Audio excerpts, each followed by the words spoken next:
Hello and welcome everybody to our Sutra Studies class. Before we get going, let's take a moment to appreciate our handsome community gathered here today. Today I feel fortunate to sit as a member of this kind community in the safety and security of like-minded friends, sharing this present moment with others dedicated to the cultivation of goodness. Today, I'm grateful for the direction and support that this community provides, a community worthy of my time and commitment, a community where my efforts have meaning, purpose, and are appreciated. Today, I'm thankful for this community of awakening, a place to gain the knowledge and skills to improve my life, a family, a home, and a sanctuary for all of us seeking refuge from the storm.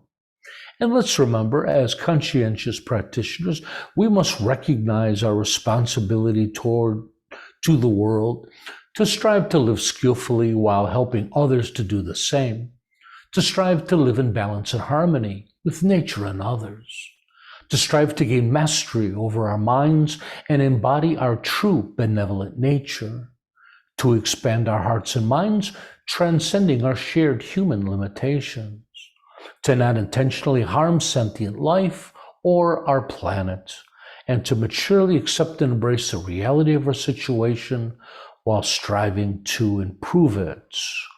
Welcome, everyone. This is our SBT Sutra Studies class, and I am your host, Tenzin Tarpa. We are currently examining the Dhammapada, and we will be for quite a while. There is something like 23 or 27 chapters, something like that, and it's going to take us that many weeks to get through it.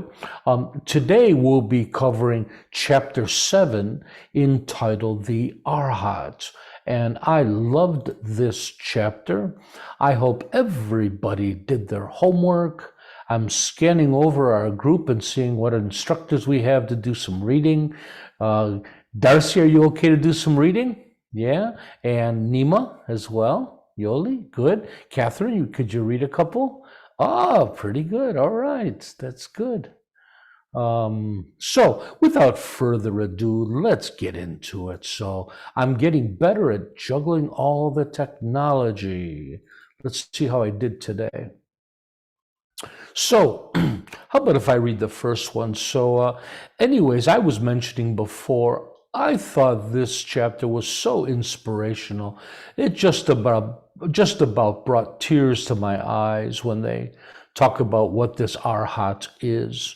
And maybe even before we start, we define what an arhat is. So in the Theravada tradition, or the Pali tradition, the arhat is the highest of practitioners. And what's a little confusing is that for a Buddha is an arhat, but a Buddha is a special type of arhat who's able to teach the Dharma. So he's a little bit higher. But in the Theravada tradition, you can't practice your way up to full Buddhahood. The highest you go is an arhat, and the arhat escapes rebirth according to traditional Buddhism, and they're amazing, wonderful practitioners. In a lot of ways, it's the same as in the Mahayana, you have the Bodhisattva. Now, there are some differences between the two, but the arhat is the highest practitioner in Theravada. The Bodhisattva is the highest practitioner in Mahayana. The only difference is the Bodhisattva is supposedly going to be a Buddha within the next few lifetimes. So he's on his way to full Buddhahood, if you believe any of that stuff. But generally, we can just think about the Arhat and Bodhisattva as just being amazing practitioners, okay?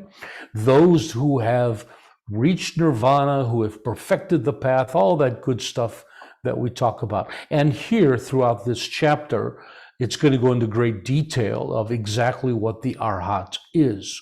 So how about if I read the first one, which is 90 and 91? The arhat wandering is at an end. He is free from sorrow, completely free. Sorrow no longer exists for one who has cut all bounds. bonds. The next one. The Arhat dwells in mindfulness. He does not need a home. Like a goose flying away from a pond, he leaves behind place after place. Catherine, would you like to read this one? We found that Buddha Rakita uses a lot of big words, so I always have my smartest friends read these. You're a doctor, so you should be able to handle 90 and 91, please. The fever of passion exists not for him who has completed the journey, who is sorrowless and wholly set free, and has broken all ties. The mindful one exert themselves. They are not attached to any home. Like swans that abandon the lake, they leave home after home behind. Oh, that's lovely. And Yoli, would you like to read this one? 91 and 92. For someone at the journey's end, freed of sorrow, liberated in all ways, released from all bonds, no fever exists. The mindful apply themselves. They don't amuse themselves in any abode. Like swans flying from a lake, they abandon home after home. Oh, thank you. And so in this first verse, we have this idea of passion, of fever. What is this one? This one talked about his wanderings at an end. Buddharakita, I think, talks about fever of passion. And so what are we talking about when we're talking about this fever and this passion? They're not talking here about passion like the passion to practice Dharma or the passion to help others, or even simple passions like poetry or artwork. Here in Buddhism, when they refer to passion, they're talking about a negative aspect of passion. They're talking about that uncontrolled mind that desires and wants and just grasps at everything.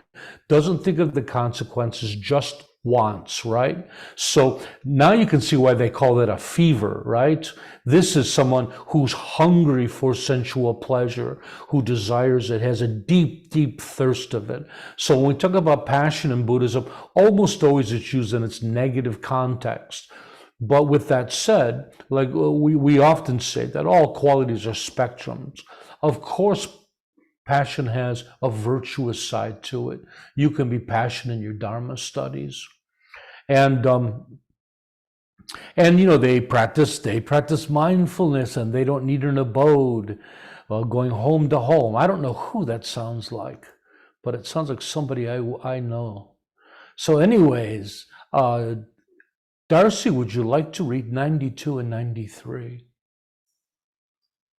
The Arhat does not need possessions. He gives everything away. His sphere of action is wide open and unmarked, completely free.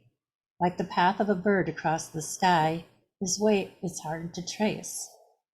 The Arhat has destroyed all remnants of the fetters. He is not interested in food or drink. His sphere of action is wide open and unmarked, completely free, like the path of a bird across the sky. His way is hard to trace. Oh, that's so pretty. Yoldi, would you like to read 92 and 93? Those who do not accumulate and are wise regarding food, whose object is the void, the unconditioned freedom, their track cannot be traced like that of birds in the air. He who cankers are destroyed and who is not attached to food, whose object is the void, the unconditioned freedom, his path cannot be traced like that of birds in the air. Oh, that's pretty. Catherine, would you like to read 92 and 93? Like the path of birds in the sky, it is hard to trace the path of those who have destroyed their toxins, who are unattached to food. Can't see the next one, Tucker. Are you here on 92? Oh, sorry. Like the path of birds in the sky, it is hard to trace the path of those who do not hoard, who are judicious with their food, and whose field is the freedom of emptiness and signlessness. Like the path of birds in the sky, it is hard to trace the path of those who have destroyed their toxins, who are unattached to food. Okay, so we have a couple. There's a bit more. And whose field is the freedom of emptiness and signlessness. Oh, it's so pretty. So we got a couple of things here we want to talk about. And I'd like to mention that if anybody has comments, you can raise your hand. Miss Catherine can let me know who's has questions. You can also type things in the chat window, and if she can, Miss Catherine can keep an eye on that. And but with that said, I'll just kind of go on. So I'm just looking at these. So we have a couple things. We talk about the Arhat being possessionless, right? He gives everything away, including big red waterproof giant red coats that people buy him. Catherine wants to buy me a giant military grade coat. His spheres of action is wide open and unmarked. How beautiful is that? Completely free, like a bird crossing the sky. And then we talk about here, he has destroyed all feathers. So let's take a second and understand what feathers are. It sounds like something you get with fries from Applebee's, but it's not. Anyways, the 10 fetters. Now, these are, let's just read them. Number 1, attachment to self, and the idea like over-attachment to ourselves, right? Number 2, the attachment to doubt and uncertainty. Number 3, attachment to rites, rituals, precepts, and practices. Number 4, sensual desire. 5, ill will. 6, lust for material existence. 7, lust for immaterial existence. 8, conceit. 9, restlessness. And 10, ignorance. Now, first of all, the 10 fetters are something that I think I've only read this in the Theravada tradition. I'm sure it's there in both the Chinese and Tibetan, but they're not really taught. I think the Tibetans don't teach it because of number 3, not being attached to rites and rituals, which they love their rites and rituals. But nevertheless, these are quite interesting. So they talk about the 5 higher and lower of these. And but this isn't a very clear subject, because I've seen the 3 fetters, I've seen the 8 fetters, I've seen the 10 fetters. So there is a little bit of a discrepancy of exactly what they are. Some also assert that that ignorance itself is made up of the 10 fetters, even including that ignorance is one of them. In Tibetan Buddhism, as we look at afflictions and limitations, everything ends and begins with ignorance. That is the beginning point. That is the major affliction, and that's the cause of all other afflictions. But the Theravada assert that ignorance itself is made up of things, and often they'll say the 10 fetters make up our general ignorance. So anyways, so the first one, attachment to self, is just over-attachment to yourself as this substantial permanent entity, right? Instead of the ethereal being that Buddhism posits how we exist. Doubt and uncertainty isn't the normal kind of scrutinizing that a good practitioner does in the studies. Here we're talking about after you've really got into your teachings and you've taken vows and everything, some people still have this nagging doubt and uncertainty, even when they're advanced practitioners. Am I on the right path, and do I have this? It's kind of this habitual thing that's there. Also, this is doubt and uncertainty into the power and the wisdom of the Buddha himself. Number 3, attachment to rites, rituals, precepts, and practices. Now, remember when we say attachment, this is over-attachment to these things, right? So for a lot of us that have taken precepts, we think, well, precepts are one of the biggest parts of our practice.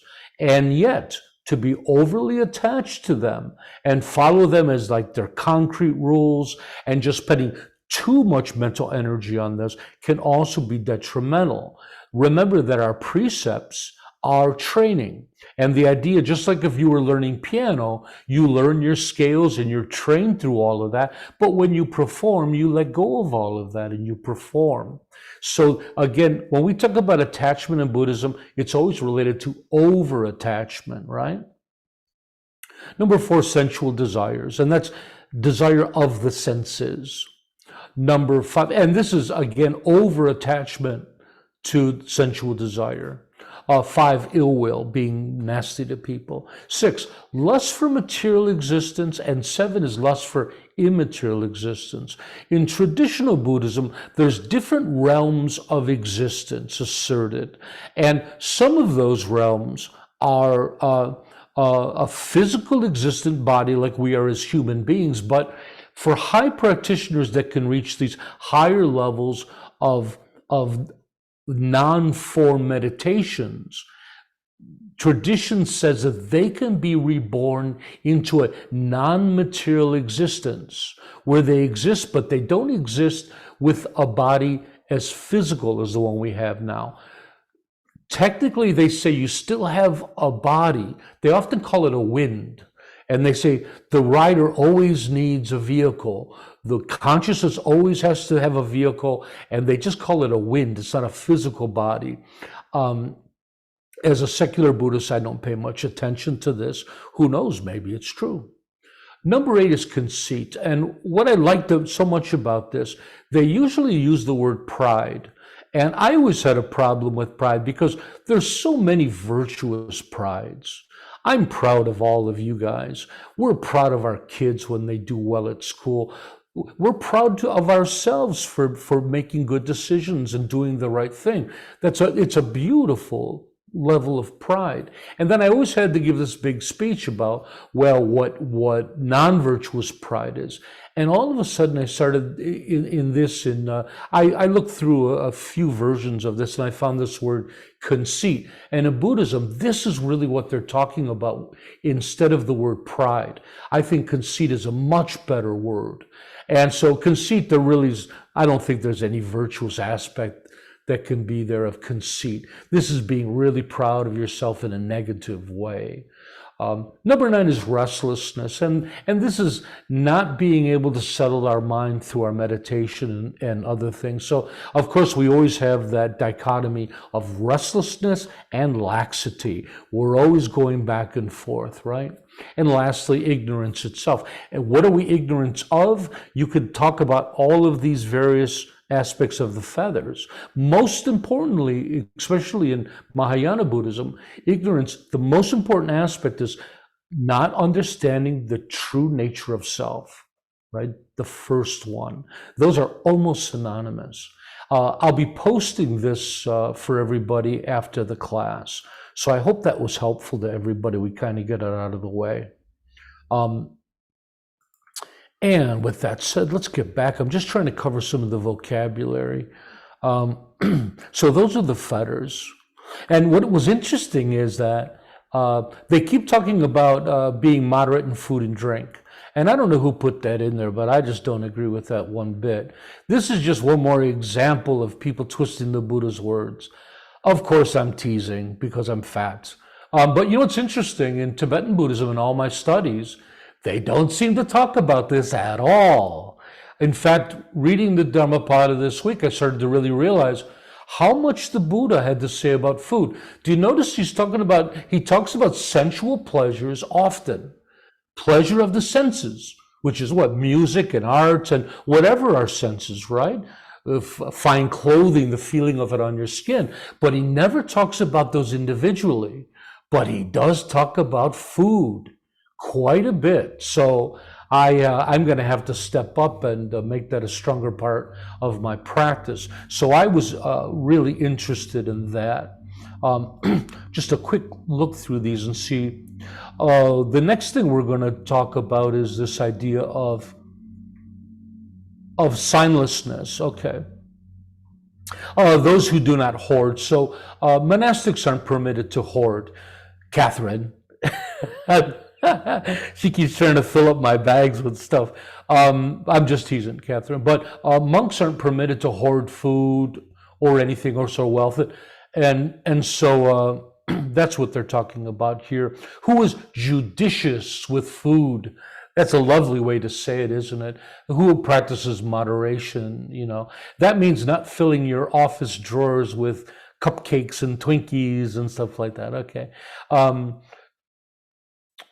signlessness. So signlessness is a complicated term. So the idea of emptiness is realizing the true nature of things, right? Emptiness, and we're not going to have a teaching here on emptiness. It's a very complicated subject. For those who want to know more about emptiness, we have some really good videos on our YouTube channel. But emptiness is just the realization that all things around us are all interdependent. Nothing exists solely on itself. Everything is independent. Everything is made up of everything else. And so signlessness is a little different. Signlessness is when we reach a state of meditation or a state of existence where just all the things in samsara, all these things, our mind just doesn't focus on them anymore, right?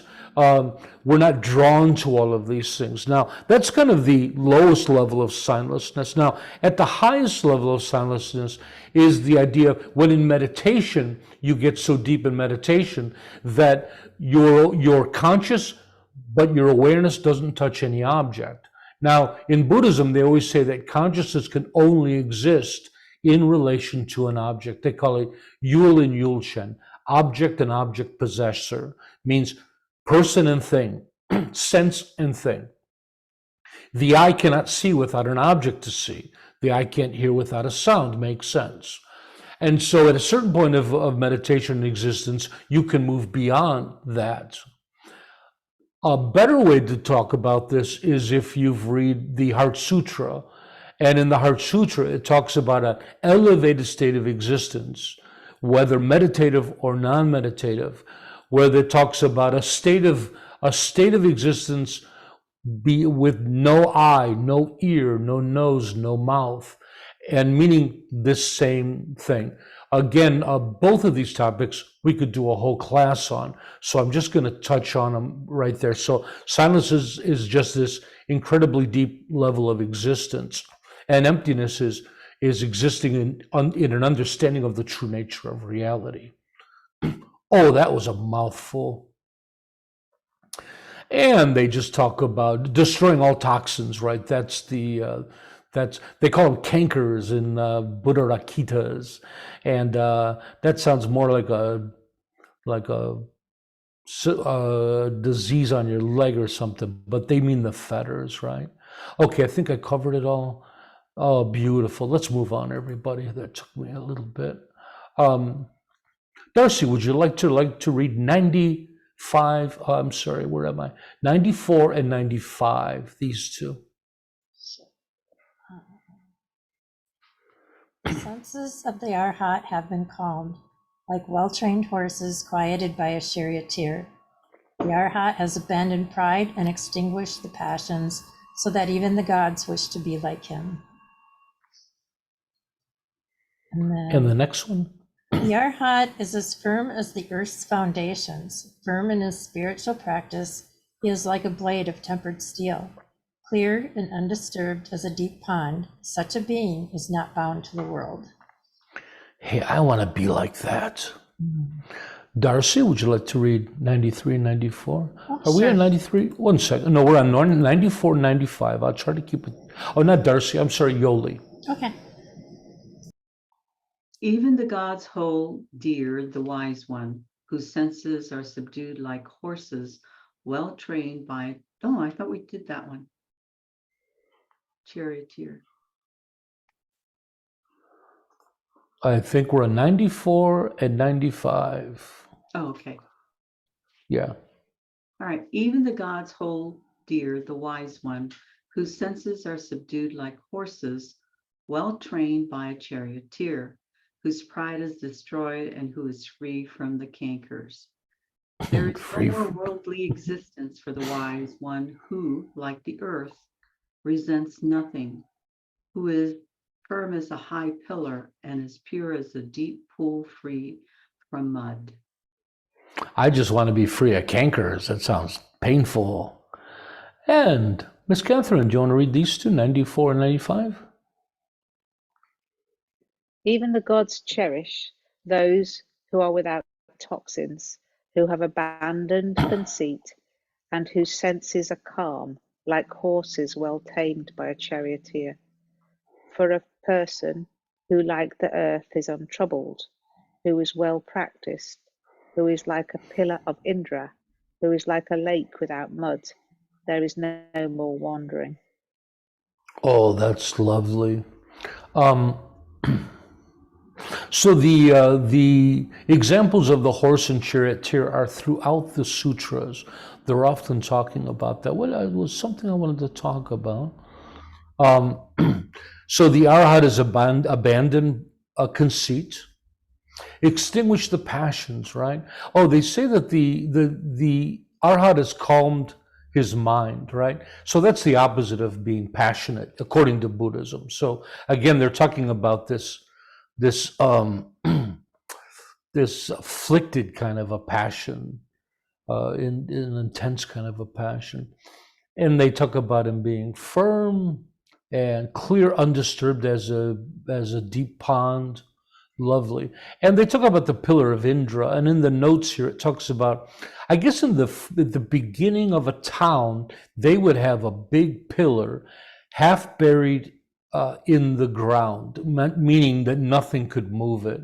And the pillar kind of was, it had untouched by the troubles or the benefits of the town itself. It stood alone. So they're using that comparison. Okay, that's lovely. Oh, Darcy, would you like to read 96 and 97? Okay. Quiet is the mind, quiet the body and speech. Completely freed by genuine knowing, such a being is truly at peace. The arhat is without ambition. He knows the uncreated. He has severed the links of embodiment and is free from longing, free from place or position. This is the best of men. I think sometimes I should tackle the vocabulary right off the bat here. This line, freed from genuine knowing, I'm lost at what that means. The other two texts talk about possessing ultimate knowledge. So completely free of genuine knowing, I've never heard that term before. It could be a mistake. I just don't know. So I'm going to set that one aside. The uncreated here is talking about nirvana, right? We talk about nirvana being the deathless, and they also will talk about it as being the uncreated. And let's see if I can keep track of my numbers, 96 and 97. Catherine, would you like to read these two? Calm is his thoughts, calm his speech, and calm his deed, who truly knowing is wholly freed, perfectly tranquil and wise. The man who is without blind faith, who knows the uncreate, who has severed all links, destroyed all causes for karma, good and evil, and thrown out all desires, he truly is the most excellent of men. That's lovely. And they talk about calmness of thought, speech, and I think of our SPT practice of soft, right? And Yoldi, would you like to read 95? What 94? Oh, I keep getting my numbers mixed up. Sorry, folks. 96 and 97, yeah. In mind, speech, and action, and release through right understanding, such a person is fully at peace. The person who has gone beyond faith knows the unmade, has severed the link, destroyed the potential for rebirth, and eliminated clinging is the ultimate person. So I think this is by far the clearest version of this. Calm of bodies, of body, speech, and mind, being soft, right? And he does that through right understanding, or what we call right view, understanding the true nature of ourselves and our environment, right? True nature of reality. Such a person is fully at peace. Oh, the closer I get to that, the more peaceful I am. And then we have the person who has gone beyond faith, meaning that he's actually tasted the results of his practice. He's no longer just going by faith, he's experienced it firsthand. And you don't have to be an arhat to have that. I'm sure we all have already done that. Knows the unmade. So they often talk about nirvana being the uncreated and the unmade because of an interesting thing. Buddhism often posits, all things are impermanent, all things are conditional, all things are dependently originated. Or let me put it another way, all things arise from causes. Well, they'll say there is one thing that doesn't. They claim nirvana doesn't arise from causes. Their nirvana somehow has always existed. Maybe in the same way we talk about stillness. That stillness is just like the space in the room, or let's say the space outside your window out here. There was no beginning and there's no end of this space. When the earth is destroyed, that space is still going to be there. So oftentimes they talk about nirvana being like that as well. I don't agree in my own personal view. To me, nirvana and samsara are mental states. Nirvana is when we eradicate through hard work, when we eradicate samsara, meaning we eradicate our afflictions and our limitations, we can gain nirvana. So to me, it seems it's very clear that it's causal. But that's a debate in Buddhism. But that's why they like to call it the unmade. Severed all links. It means severed any links with samsara. There's no more things that are dragging you back to your old neurotic way of looking at the world, right? You're completely freed from samsara. Destroyed the potential for rebirth. You're not going to be reborn again. And clinging, eliminated clinging. This is the ultimate person. Oh, a lot of vocabulary this week to get through. And we have two to read here. And Yoli, would you like to start with this time? 98 on the screen. Wherever an arhat dwells is a place of delight, be it lake, field or valley, town or forest.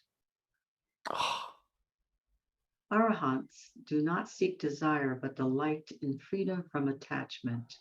They find joy in the wilderness where others find no pleasure. Oh, isn't that great? And I think these are the last two. Yoli, would you like to try these? I think I already read. Oh, I'm sorry, Darcy. I'm getting everybody's names mixed up. 98, 99. I got to stop drinking before class. That's a joke for all you that don't know me. Monks don't drink. 98 and 99, please. Okay. Inspiring indeed is that place where arhats dwell, be it a village, a forest, a vale, or a hill. Inspiring are the forests in which worldlings find no pleasure. There the passionless will rejoice, for they seek no sensual pleasures. Oh, that's Yoli in her forest. Yeah, me too. I'm going to join Yoli. I meant Darcy. Darcy was just saying she loves the forest. Oh, yes, I love the forest. I'm going to try to be a little bit more mindful, everyone. My apologies. I'm juggling all the screens over here. Catherine, would you like to read the last one? Delightful is the place where the arhat dwells. Delightful are forests where the public does not delight. There the passion-free delight, not seeking sensual pleasure. Oh, isn't that great? Do we have any comments, insights, or questions into today's chapter? Can I ask something? Yes, you can. It's coming across very much that the arahant is not, is a wanderer and not attached to his home and not attached to, wandering from place to place. Um, it doesn't speak to us. What are we called? What are we called? Householders, Householders lay and people.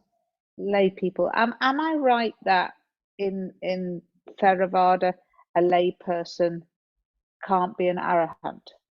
Do you have to be a monk? Oh, that's not correct. According to the Buddha, there's 4 types of practitioners: monastic men, monastic women, laymen, and lay women. They can all become arhats. It's just monasticism is considered the ideal lifestyle to obtain it.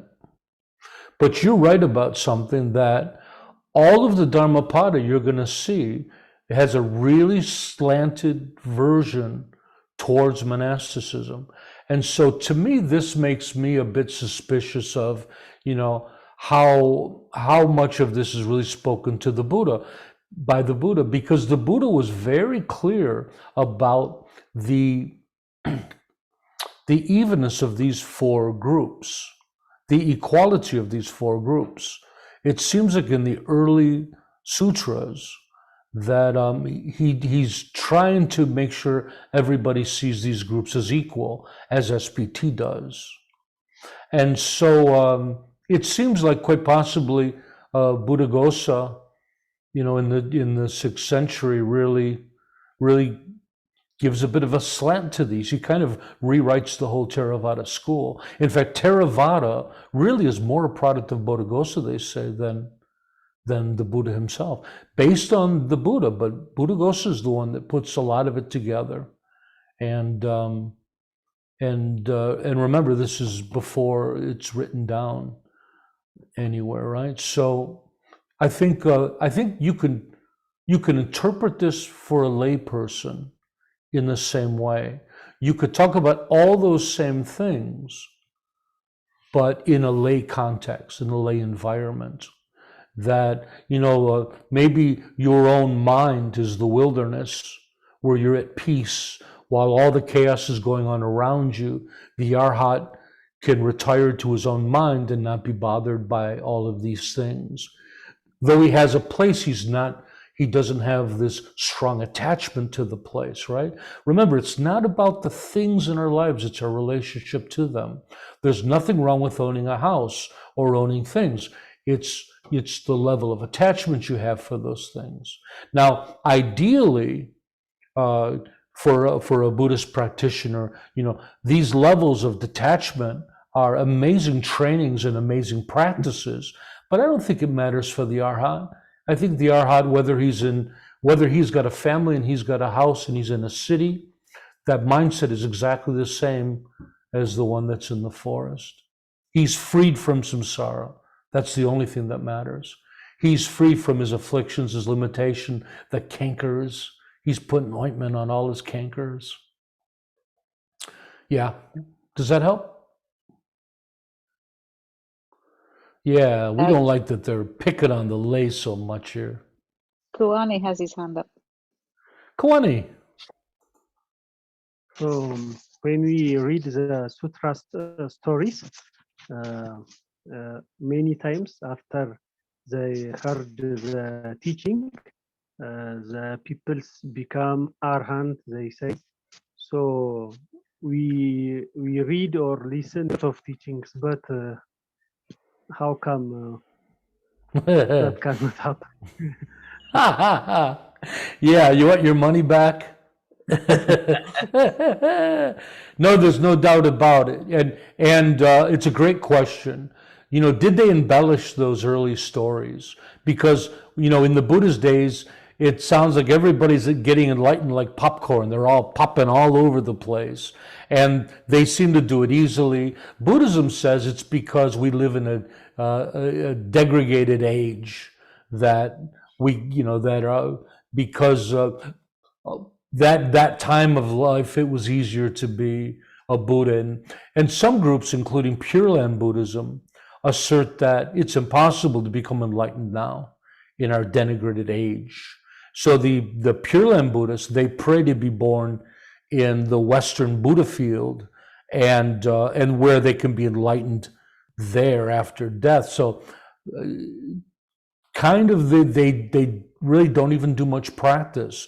They just recite mantras to be born in heaven, because they don't believe that they can be enlightened at all. So my guess, in my own humble opinion, is that they were just embellished upon. You know, it made for good stories, right? When you're sitting around the fire and you're telling stories, they just, they become better and better. And then the other thought is maybe enlightenment itself has been embellished. And maybe enlightenment is more every day than we think it is. Maybe just our ending of our overreactivity and becoming calmer. So it's a mystery, Kawani. I was sure it was going to be you in this class. I had my money on you. See your screen light up. Ah, he did it. Yeah, and I taught it, and I'm not there yet, so it's not just you. What about me? I've been at this for ages, but I'm getting closer. I'm very happy with my progress, to be honest with you. I see a little bit of myself in some of those verses that we talked about today. Unfortunately, not the ones about food, you know. Yeah. Anybody else have any insights, questions?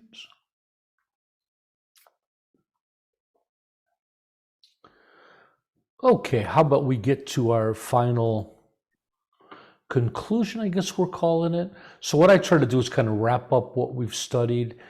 And I guess I'm trying to put it in different language to make some of them almost adding a fourth version of what they are. So if it's helpful at all, and please let me know if you have any comments on them. So reading through these from 90 to 99. So we define the Arhat here as one whose wandering is at an end. That's kind of a nice thought, huh? He's home, right? Who has completed the journey, who is passionless, who is liberated in all ways, who has cut all bonds to samsara, free of sorrow, completely free. I'm buying into that. What do you think, Kawani? That sounds pretty good. The next one is the Arhat dwells in mindfulness and does not need a home. Here, mindfulness, I would say that they're talking about samadhi. So that's going to be mindfulness, stillness, emptiness, nirvana. But what they're saying here is that he's so content in his mind, he doesn't need much else. Next, the Arhat does not need possessions and gives everything away. They do not hoard and is moderate with food. They have the freedom of emptiness and signlessness. Again, that's a difficult thing to explain shortly. Having no attributes or signs that awareness can focus on. 93.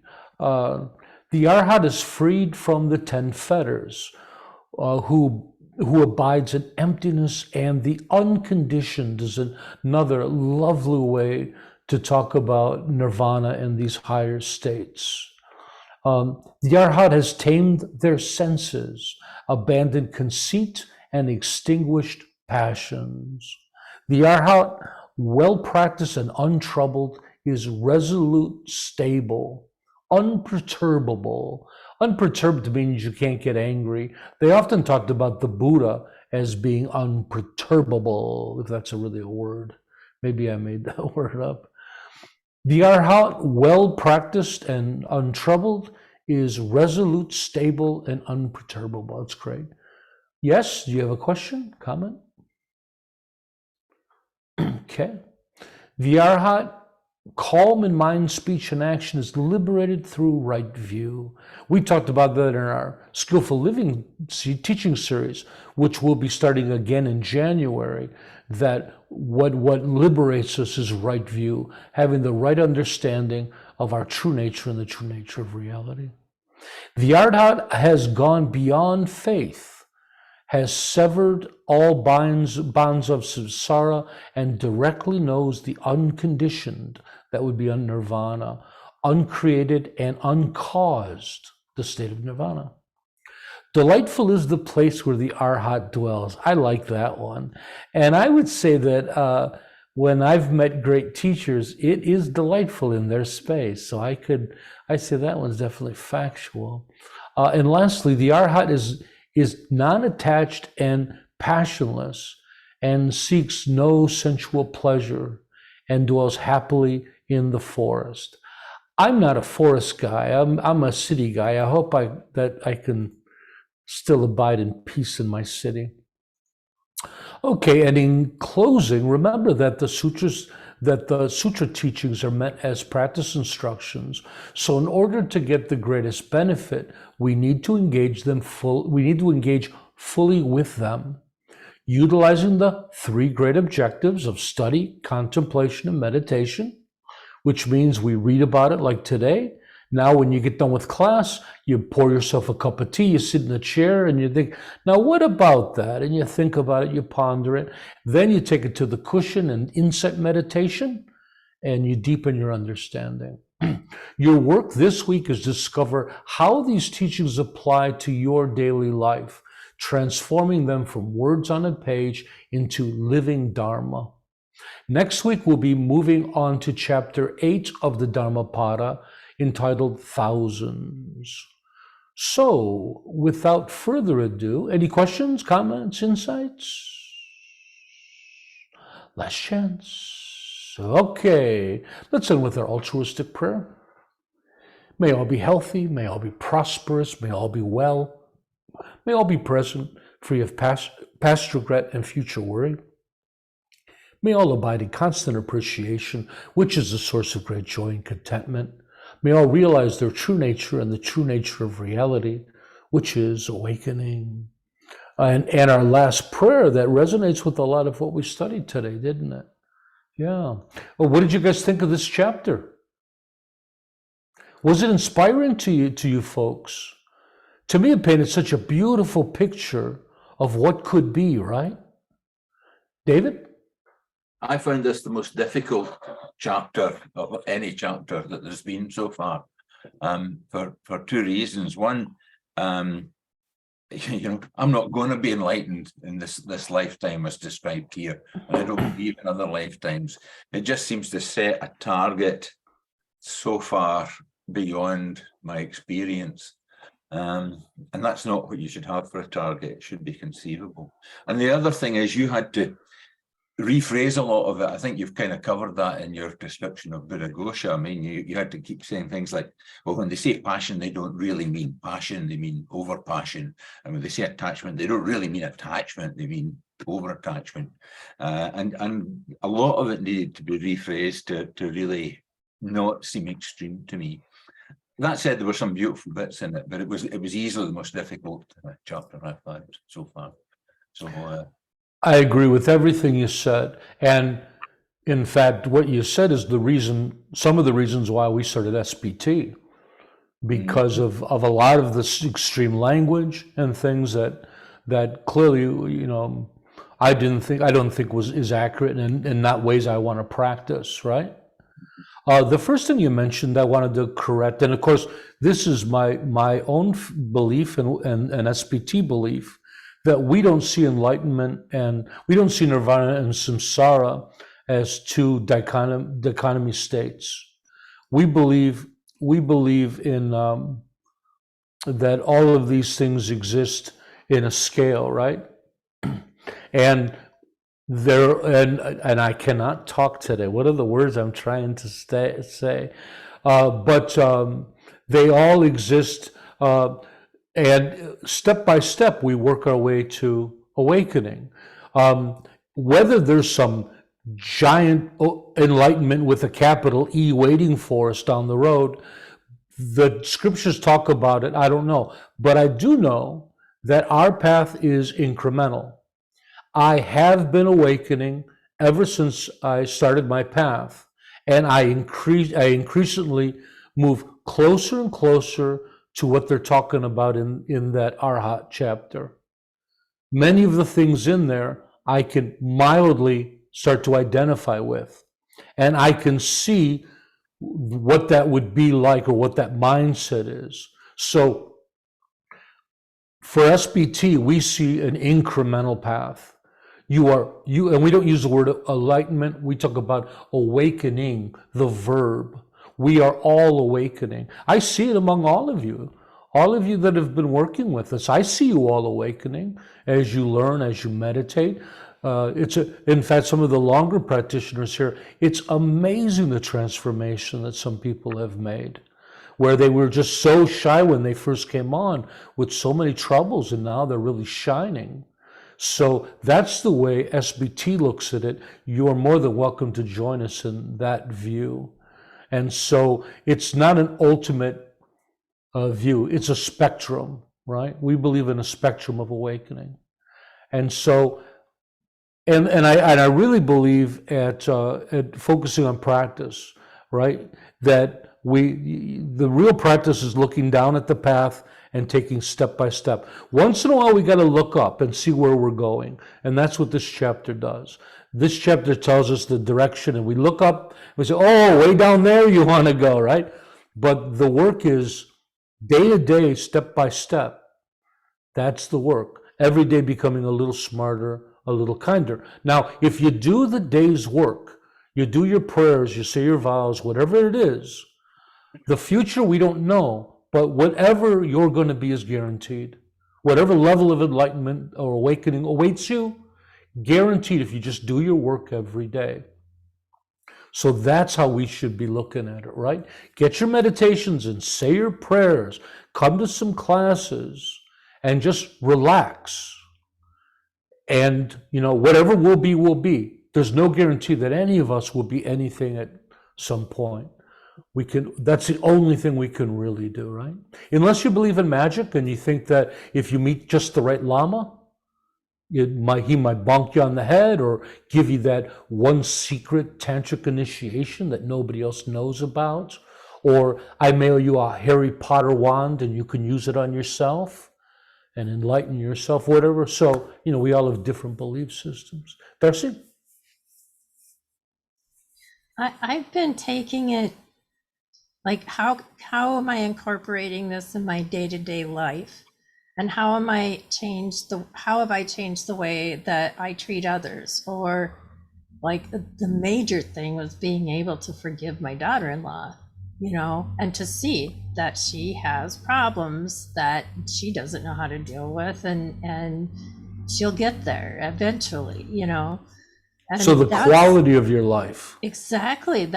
And to me, it's an awakening, because I have been to be frank, I've been pissed off for a long time, and I'm so calm, and I can focus my mind, and it's like a huge change since last May. So that's how I look at it. Yeah, and for me, my path has been a whole bunch of aha moments, just little ones. Every couple of days, oh, they mean this, and oh, they mean that. I haven't had that big one. Maybe it's out there waiting. I'll let you know if it hits me. But I don't see that happening. I see it being incremental, and just by putting some diligent effort in, I can improve my life and live a much better life. Oh, Miss Catherine. See, my experience is that it's incremental, but it kind of does this. Wobble, yeah. So that if I look at me a year ago, I'm probably slightly more awakened than I am now, but you look at me tomorrow or the next week and I may not be. So it's like that for me, I think. But the general like the old saying, progress is never a straight line. Sometimes it goes right down. Two steps forward, one step back. Mine too. Join the club. We do the best we can, right? Hey, that's great. Fun class. Hey, thanks everybody for joining me. Okay, guess what? Tomorrow, class 10, week 10 of our 10-week meditation program, we're going to be learning the peak of peaks of meditation. We're going to be doing union with mindfulness meditation, one of my personal favorites. And we have, but it's not just our last class tomorrow. We're going to be practicing all week. We have makeup classes, we have daily meditation. So actually the program won't be over until the following week. And when I get around to writing all the certificates and getting all the stuff out to everybody. But it's going to be a great class. So we'll be beginning tomorrow's Sunday, we'll be beginning daily meditation with our loving kindness meditation, and then we'll do our 10-week meditation program. So should be an awesome Sunday. And SBT version, what do you mean, Darcy? That was back when we were talking, and David was talking about how we have to reinterpret what was said even back then. And it seems like having reinterpreting it to have a more common sense and secular. Yeah, and we don't have to feel guilty about it, because people have been reinterpreting the Buddhist teaching since he died. It's in 18 Hinayana schools appear after he dies. Everybody's been interpreting every tradition is an interpretation. So we can't let anybody tell us we're not allowed to. They all did. And the secret is teachers teach people how to use the Buddha's teaching skillfully.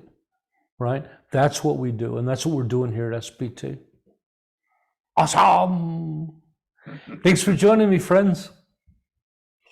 Have a great night. Thank you very much. Thanks, Bye-bye. Bye-bye. Thanks for running tech support, Catherine. You're awesome. No Right. problems. See you soon. Bye-bye, everybody. Bye bye. Bye-bye.